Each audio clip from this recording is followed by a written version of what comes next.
Hello everyone, आपका स्वागत है आपके अपने YouTube channel mister perfect English पर। आपने अगर अब तक इस चैनल को सब्सक्राइब नहीं किया है तो सब्सक्राइब करें, लाइक करें और दोस्तों के साथ शेयर करें। एक और बात, बेल आइकन दबाना ना भूलें जिससे कि आपको हमारे आने वाले वीडियो की नोटिफिकेशन सबसे पहले मिले। तो चलिए शुरू करते हैं आज की टॉपिक बिना टाइम पास किए। और एक सबसे ज़रूरी बात तो मैं बताना भूल ही गया कि आपको इस YouTube चैनल पे सभी ग्रामर सीखने को मिल जाएंगे, जो आपको जैसे कि basic grammar class 1st to 5th, general grammar 5th to 12 and standard grammar जो कि ग्रेजुएशन एंड पीजी में भी पढ़ने को मिलते हैं। तो चलिए अब स्टार्ट करते हैं हमारा आज का topic word. So what is word? सबसे पहले हम डिस्कस करेंगे व्हाट इज़ वर्ड। वर्ड होता क्या है? A word is a meaningful combination or meaningful group of letters. It's mean एक वर्ड जो होता है किसी भी लेटर का मीनिंगफुल कॉम्बिनेशन होता है या फिर मीनिंगफुल ग्रुप होता है। अगर कोई भी लेटर ग्रुप में है लेकिन उसका कोई मीनिंग नहीं निकलता है सो वो वर्ड नहीं कहा जाएगा। मतलब कि एक वर्ड वर्ड तभी कहा जाएगा जबकि उसका कोई मतलब निकलेगा। जैसे एग्जाम्पल में हम देख लेते हैं। एग्जाम्पल में है गो, G-O, गो। गो मीन्स होता है जाना। अगर इसे हम G-O जो कि दो लेटर से मिलके बना है उसको हम O-G कर देते हैं तो यहाँ पे O-G का कोई भी मतलब नहीं निकला। तो कहने का मतलब है O-G ग्रुप ऑफ वर्ड तो है लेकिन इसका कोई मतलब नहीं निकला तो इसे वर्ड हम नहीं कहेंगे। सो जरूरी ये है कि ग्रुप ऑफ लेटर जो होता है उसका मतलब निकलना चाहिए तभी वो वर्ड कहलाएगा। सेकेंड एग्जाम्पल हम लेते हैं कम, COME जो कि 4 लेटर से मिलके बना है और इसका एक मतलब होता है कम। कम मीन्स आना। अगर इसी को हम दूसरा वर्ड बनाएं OMEC, ओमेक, सो इसका कोई भी मतलब नहीं होता है। और अगर हम इसी का कॉम्बिनेशंस लेके लेटर का दूसरा वर्ड बनाएं EMOC, इमोक, तो भी कोई इसका मतलब नहीं होता है। सो कहने का मतलब है लेटर की वो ग्रुप जो कोई मीन दे, जो कि मीनिंगफुल हो कॉम्बिनेशंस में, सो वही केवल वर्ड कहे जाएंगे। एक और एग्जांपल आप देख सकते हैं जैसे कि अंडरस्टैंड। अंडरस्टैंड का भी मतलब होता है समझना। अगर इसको हमने कर दिया स्टैंड डर एंड यू, सो इसका भी कोई क्या मतलब नहीं निकलने वाला है। तो स्टैंडर्ड जिसका मतलब निकल रहा है इसको हम वर्ड कहेंगे और इसी को मीनिंग को अगर हम इधर उधर कर दिए तो वो वर्ड नहीं कहा जाएगा। इन शॉर्ट आप देख सकते हैं कि लेटर का वो कॉम्बिनेशन जिसका कोई मतलब निकले उसे हम वर्ड कहेंगे, जिसका कोई मतलब ना निकले उसको हम वर्ड नहीं कहेंगे। हमारा एग्जांपल है ब्यूटीफुल ETC। जैसे गो हो गया, कम हो गया, अंडरस्टैंड हो गया, ब्यूटीफुल हो गया, इनका कुछ ना कुछ मतलब निकला तो इनको हम वर्ड कहेंगे और वो कॉम्बिनेशन ऑफ लेटर जिनका कोई मतलब नहीं निकलेगा उनको वर्ड हम नहीं कहेंगे। आगे बढ़ते हैं एक दूसरी डेफिनेशंस की तरफ जो कि वर्ड की डेफिनेशंस है, जो कि पिछली डेफिनेशंस में आप थोड़ी कंफ्यूज हुए होंगे। सो वो थोड़ी प्राइमरी लेवल की डेफिनेशंस थी। सो थोड़ी स्टैंडर्ड लेवल की डेफिनेशंस हम यहाँ पे देखते हैं। A word is a small unit of grammar that can stand alone as a complete utterance. Word are both in spoken and written form. Once more आप देखिए, a word is a small unit of grammar that can stand alone as a complete utterance. Word are both in spoken and written form. मतलब कि एक word जो होता है वो grammar का एक स्मॉल यूनिट होता है। किसी ग्रामर के स्मॉल यूनिट को क्या कहते हैं? वर्ड। जितने भी स्मॉल यूनिट जो कि ग्रामर में पार्टिसिपेट करते हैं, ग्रामर का मतलब यहाँ सेंटेंस आप ले लीजिए कि वो सभी यूनिट जो कि एक सेंटेंस को बनाते हैं, एक ग्रामर को बनाते हैं, उन्हें हम क्या कहते हैं? वर्ड कहते हैं। It stand alone as a complete utterance. वो एक कंप्लीट अटरेंस, एक वर्ड को एक कंप्लीट करता है वो अकेले। यहाँ पे आपको एक वर्ड में कंफ्यूजन हो सकता है, अटरेंस का मतलब क्या होता है। अटरेंस का मतलब होता है बोलना, अर्थात वर्ड ग्रामर की ऐसी यूनिट होती है जो कि अपने आप में एक कंप्लीट वर्ड होता है। कंप्लीट वर्ड मीन्स कंप्लीट बोलना। जैसे कि हमने एक वर्ड बोला रमेश। रमेश एक कंप्लीट सेंटेंस नहीं है, बट ये कंप्लीट अटरेंस कहा जाएगा, मीन एक कंप्लीट शब्द कहा जाएगा। सो वर्ड भी वही होता है कि कंप्लीट, किसी बोलने में वो कंप्लीट ना हो। अटरेंस का मतलब होता है बोलना। जब किसी चीज़ को हम बोलते हैं तो वो कंप्लीट ना होते हुए भी कंप्लीट होती है। जैसे मैंने कह दिया जाना, ये जबकि एक कंप्लीट सेंटेंस नहीं है लेकिन एक कंप्लीट वर्ड है, तो अटरेंस मीन्स होता है बोलना। सो वर्ड भी वही होता है जो कि एक ग्रामेटिकल यूनिट होता है एंड कंप्लीट अटरेंस होता है। अकेले वो कहीं भी रह सकता है और एक कंप्लीट सेंस देगा। जैसे कि गो मिस जाना हमने बताया, तो वो अकेला होके भी सेंस दे सकता है कि जाना मतलब जाना होता है। कम मिस आना मतलब सेंस दे सकता है कि आना होता है। अंडरस्टैंड मिस समझना, ये समझ सकते हैं कि अगर क्लास में आपको कह दिया जाए अंडरस्टैंड, तो मीन क्या हो गया कि समझिए इसे। सो ये अकेले होते हुए भी क्या करता है, एक अटरेंस देता है, एक कंप्लीट अटरेंस देता है, एक पूरा कंप्लीट सेंस देता है। और कहता है word are both in a spoken and written form. Word दोनों फॉर्म में आते हैं। जब हम किसी बात को बोलते हैं, किसी वर्ड को बोलते हैं, तो वो स्पोकन फॉर्म कहा जाता है। जब उसको हम लिख देते हैं तो उसको हम क्या कहते हैं, रिटन फॉर्म। इसको और इसी तरीके से आगे बढ़ते हैं समझने के लिए। In spoken form word stand for linguistics to utter a peoples. ठीक है, इन स्पोकन फॉर्म जब हम वर्ड को बोलना सीखते हैं तो वो किस में आता है, लिंग्विस्टिक में आता है। टू अटर अ पीपल, जिसमें पीपल्स को बोलना बताया जाता है, बात करना बताया जाता है। It's mean in a linguistic we learn how to pronounciate word. चीज़ों को हम कैसे प्रोनाउंसिएट करते हैं, कैसे अटर करता है कोई, बोलता कोई कैसे है, वो लिंग्विस्टिक में होता है और उसको हम स्पोकन फॉर्म ऑफ वर्ड कहते हैं। And in a written form a word stand from a grammar. और रिटन फॉर्म किस में हम सीखते हैं, ग्रामर में सीखते हैं। और कहता है टू राइट अ पीपल्स, इसमें क्या सिखाया जाता है, टू राइट अ पीपल्स। तो इन शॉर्ट अब इसका पूरा मतलब ये समझ सकते हैं कि जो वर्ड होता है वो ग्रामेटिकल यूनिट होता है, जो कि फर्स्ट लाइन में आप देख सकते हैं वर्ड क्या होता है, ग्रामेटिकल यूनिट होता है। और ये stand alone as a complete utterance होता है। ये अकेले कहीं पे भी एक कंप्लीट सेंस दे सकता है।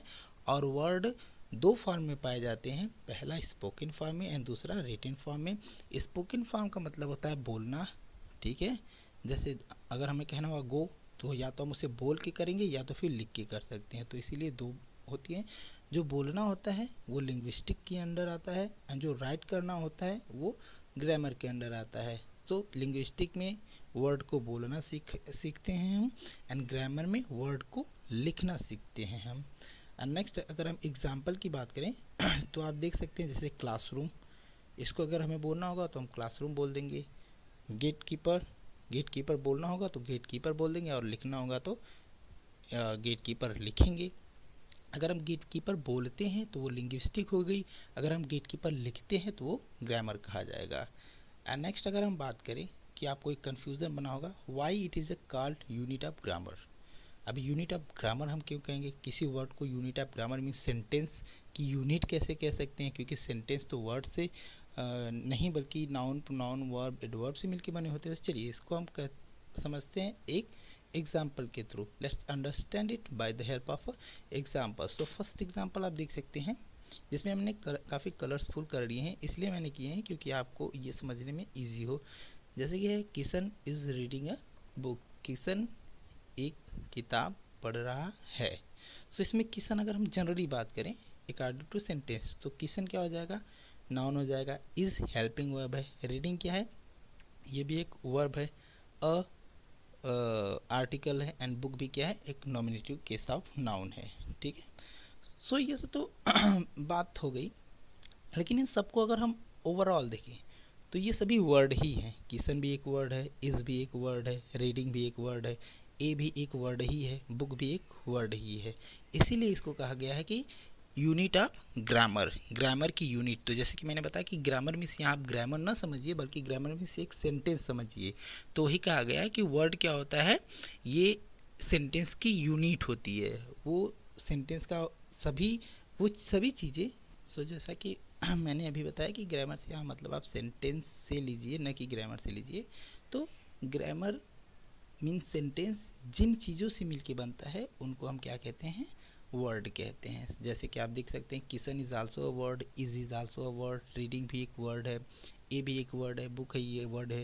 मीन ये ग्रामेटिकल तो है, मीन कोई नाउन है, कोई वर्ब है, कोई एक्शन वर्ब है, कोई आर्टिकल है, कोई क्या है, objective case, nominative case and positive case of noun है।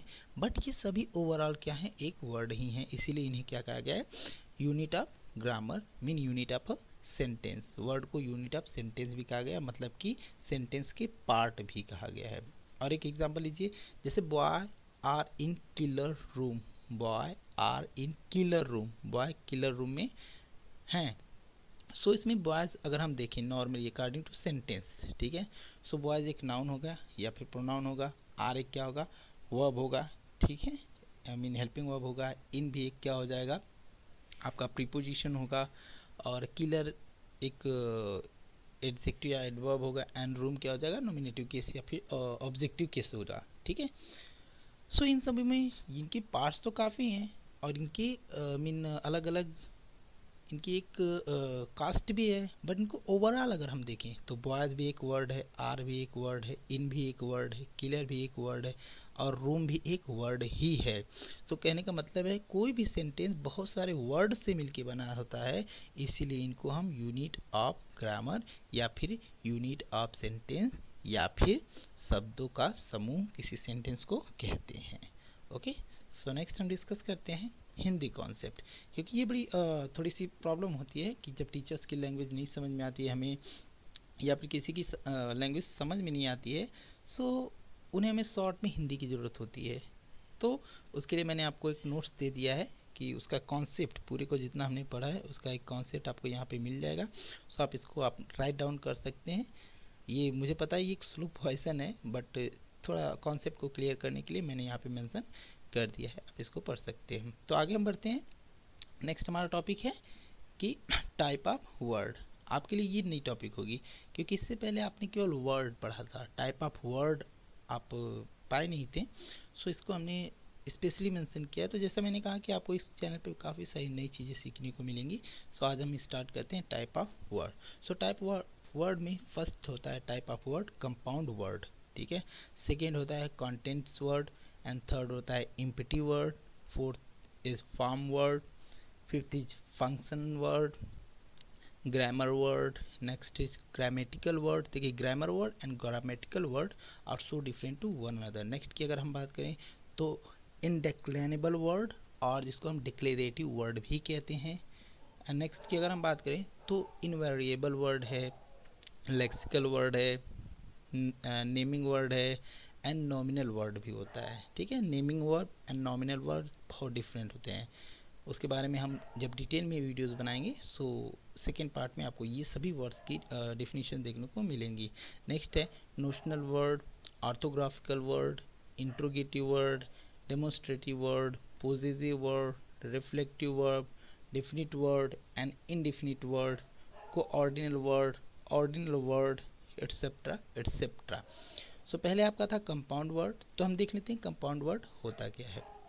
A word which combine two or more than two word or forms which behave grammatically as one word, mean ऐसे word जो कि दो या फिर दो से ज़्यादा वर्ड से या फिर वर्ड के फॉर्म से मिलके बने होते हैं, लेकिन वो ग्रामेटिकली एक ही दिखते हैं, इस तरह के वर्ड को हम क्या कहते हैं, कंपाउंड वर्ड। जैसे कि हम एग्जांपल लेते हैं गेट और कीपर को, हमने दो वर्ड हैं गेट एंड कीपर, इसको हम मिला के क्या कहते हैं, गेट कीपर कहते हैं। सो देखने में ग्रामेटिकली तो ये गेट कीपर ही दिख रहा है, लेकिन स्पेशली गेट कीपर किसके से मिलके बना है, गेट प्लस कीपर से मिलके बना है। नेक्स्ट एग्जांपल है foot plus ball is equal football. जैसे फुटबॉल देखने में तो एक ही वर्ड है, बट ये क्या होता है, फुट एंड बॉल दो वर्ड से मिलके बना है। सो इसलिए क्योंकि ये कंपाउंड है, दो का कंपाउंड है, दो का योग है, इसलिए हम इसको क्या कहते हैं, कंपाउंड वर्ड। नेक्स्ट अगर हम बात करें तो over plus dose, overdose, overdose देखने में तो एक ही वर्ड है, लेकिन ये ओवर प्लस डोज दो वर्ड से मिलकर बना है, इसलिए हम इसको क्या कहेंगे, ओवरडोज। सो जैसे gate keeper, football and overdose, ये सभी देखने में एक वर्ड हैं बट दो वर्ड से मिलके बने हैं। तो इस तरह के वर्ड जो देखने में तो एक ही हों बट दो या फिर दो से ज़्यादा वर्ड से मिलके बने हों, इस तरह के वर्ड को हम क्या कहते हैं, कंपाउंड वर्ड। एक और एग्जांपल हम देख लेते हैं, use plus less is equal useless. ठीक है, देखने में भी यूजलेस जो है एक ही वर्ड है बट ये दो वर्ड से मिलके बना है यूजलेस, यूज प्लस लेस से। सो इस तरह के वर्ड्स को हम क्या कहते हैं, कंपाउंड वर्ड। तो अब हम आगे देखते हैं, next type of word is the content word. अब हम बात करते हैं कंटेंट वर्ड होता क्या है। देखिए कंटेंट वर्ड बहुत ही ईजी होता है बट इसको आपको कॉन्सेप्ट क्लियर होना चाहिए। A word that convey lyrical meaning as oppose to the grammatical meaning, मतलब कि जो ऐसे वर्ड जो कि लिरिकल मीनिंग, जैसे हमने डिस्कस किया था फिगरेटिव एंड लिटरल मीनिंग पे। सो अगर आपने अभी तक नहीं देखा है तो बहुत जल्दी मैं एक वीडियो अपलोड करने वाला हूँ, लिटरल एंड फिगरेटिव मीनिंग। ठीक है, सो उसको आप क्लियर कर लीजिएगा उस वीडियो को देखे। तो कहने का मतलब है कंटेंट वर्ड ऐसे वर्ड होते हैं जो कि उसके लिटरल मीनिंग पे नहीं बल्कि फिगरेटिव मीनिंग पे ध्यान देते हैं। मतलब जो इसका मतलब हो लेकिन वो मतलब न हो, कुछ और ही मतलब जो हमें दिखे उसका मतलब वो ना निकाल के कुछ और मतलब निकालें, तो इस तरह के वर्ड को हम क्या कहते हैं, फिगरेटिव मीनिंग, जिसको हम कॉन्टेंट्स वर्ड भी कहते हैं। चलिए इजी वे में हम समझने का प्रयास करते हैं। यहाँ पे a word that convey lyrical meaning as oppose to the grammatical meaning such as noun, pronoun, verb, adverb, adjective etc rather than a preposition और द पार्टिकुलर्स।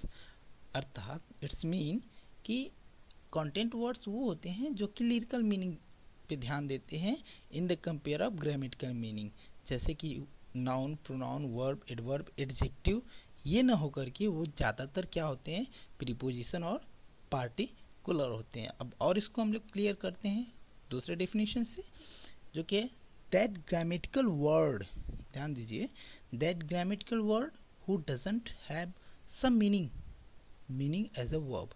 मीनिंग का मतलब यहाँ पे है जो कि वर्ब की तरह मतलब न दे, but they are so essential in grammar that grammatical word who doesn't have some meaning but they are so essential in grammar, उसी को हम क्या कहते हैं, कंटेंट वर्ड। वो ग्रामेटिकल वर्ड जो कि कोई वर्ब की तरह कोई मतलब तो नहीं देते हैं लेकिन वो वर्ब ग्रामर में मतलब कि सेंटेंस में बहुत ही इंपॉर्टेंट होते हैं, इसेंशियल होते हैं, उनको हम कंटेंट्स वर्ड कहते हैं। एग्जाम्पल के लिए आप देख सकते हैं जैसे कि over, upon, in, is, am, was, has, had, it is, कह सकते हैं कि कोई भी प्रीपोजिशनल वर्ड और कोई भी हेल्पिंग वर्ब सभी किस में आते हैं, कंटेंट्स वर्ड के अंदर आते हैं। जैसे कि प्लेन इज ओवर ट्री, ध्यान दीजिए, plane is over tree, plane is over tree, इसमें प्लेन का अपना मतलब है इज, ठीक है, हेल्पिंग वर्ब है, इसका कोई मतलब नहीं होता है, ये